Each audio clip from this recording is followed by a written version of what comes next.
This video is going to be a call for voice actors for my latest mod, The Secret of Huntress Manor Far Harbor Story. There are 3 main roles in it and one tiny one which is just a voice in a holotape. What I'm going to do here is read out a description of the mod and then a description of the 3 main characters, and there'll be a link in the description to the casting call page for anyone who wants to try for a role. So, for summary. Far to the south of Far Harbor, just off the coast of the island, lies Huntress Island. Hidden amongst the fog and blasted trees, known only to the wolves, lies Huntress Manor. It's been locked up for over 400 years, ever since the mysterious death of its owner, eccentric but brilliant scientist, Reginald Sebastian Gideon Hunter. It is this mysterious manor that has drawn Ronald the Ghoul to Far Harbor, where he seeks help on his latest adventure. Ronald has come into possession of a mysterious box which could not be opened by any key, any lockpick, or by force. After much research, Ronald has discovered that the secret to unlocking the box lies in the halls of Huntress Manor. This mod aims to expand on the existing lore of the Fallout universe of the Dunwich building in Fallout 3 and Dunwich Borers in Fallout 4. It will draw the player into the mysterious and occult world of the ancient god Uqaltoth, who, after his 400-year sleep, seeks to cover the entire world in his fog.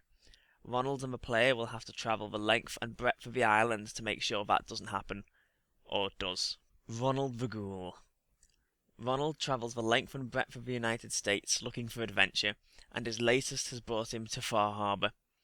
He's found a locked box and believes the secret to unlocking its treasure is hidden within Huntress Manor, located on Huntress Island, and was once home to a brilliant scientist called Professor Hunter. Ronald enlists the player to help unlock the box and the secret of Huntress Manor. Ronald loves adventure. He's easily excitable, and that excitement sometimes verges on childlike. He's probably the friendliest person a post-apocalyptic adventurer could hope to meet. He always has a smile on his face, is slow to anger, and doesn't take offense easily. While admirable, these traits often lead Ronald into sticky situations when he charges head-on to deal with a problem, leaving him in over his head. The Wasteland has yet to defeat him, however, and each adventure under his belt is another story to tell, and that's the most important thing for Ronald. Ronald has roughly 264 lines. Professor Reginald Sebastian Gideon Hunter. Professor Reginald Sebastian Gideon Hunter was a brilliant scientist living in Huntress Manor in the middle of the 19th century.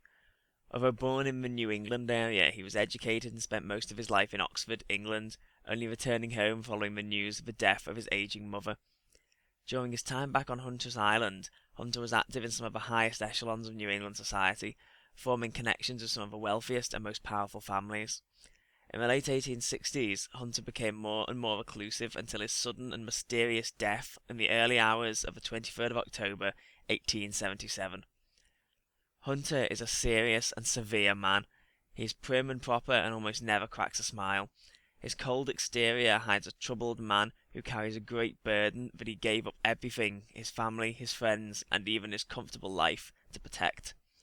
Professor Hunter has around 266 lines. Anthony Dunwich. A man of great wealth, Anthony Dunwich founded the Dunwich Borers Mining Company in the mid-1800s. In reality, the company was a front for Dunwich's obsession with finding relics related to the ancient god Uqaltoth. Dunwich believed that the secret to resurrecting him was hidden somewhere in the eastern United States. Dunwich's theories proved to be correct, with both Dunwich Building in DC and Dunwich Borers Quarry in Boston finding altars to Uqaltoth. Dunwich's interactions with the ancient god have granted him eternal life, but have also driven him to the edge of madness. Dunwich sounds and behaves like a pantomime villain. He relishes in giving lengthy monologues and taunting his enemies. Ultimately, he suffers from a classic fatal flaw: arrogance. His belief in the superiority of Uqaltoth and the inevitability of his return means he often gives the enemies the means of his own destruction. Dunwich has approximately 100 lines. So that's that for this appeal. There's one very small character, the voice of a soldier on a holotape, but there's not enough of a character to have a bio or anything like that. All the rest of the details are in the description below with a link to the casting call page. That'll be kept open for about a month to give as many people time to put in an audition as possible. Thank you for watching, and goodbye.